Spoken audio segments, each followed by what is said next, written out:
In today's video, I'm going to teach you how to set up event reminders via email in Google Calendar. If you like getting a clear message in your inbox before a meeting or deadline, email reminders are a reliable way to stay on track. I'll walk you through setting an email reminder for a single event and then show you how to make email reminders the default for every new event you create. First, let's add an email reminder to one specific event.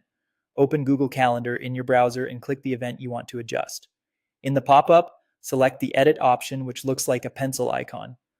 On the Event Details page, scroll to the section labeled Notifications or Add Notification. Click Add Notification.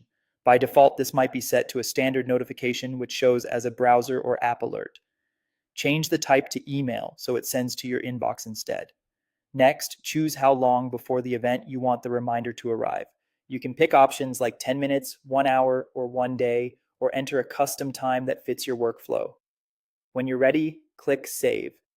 Google Calendar will send an email reminder to the email address associated with your Google account at the time you selected.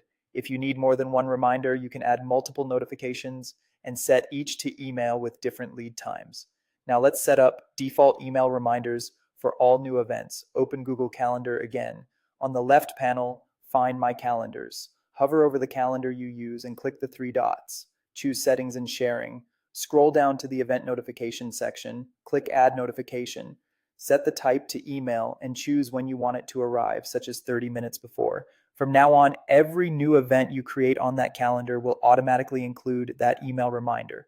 If you manage multiple calendars, remember to repeat this for each one you use, since notification settings are calendar specific. Also note that these defaults apply to new events going forward. Existing events keep whatever settings they already had, but you can edit those individually anytime. A couple of quick tips to keep things smooth. Make sure your calendar's time zone is correct, so reminders arrive when you expect them, and if you don't see emails, check your spam or filters.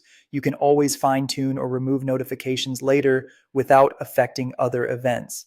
And that's it. If you found this tutorial helpful, don't forget to like this video and subscribe to my channel for more Google Calendar tips and tutorials.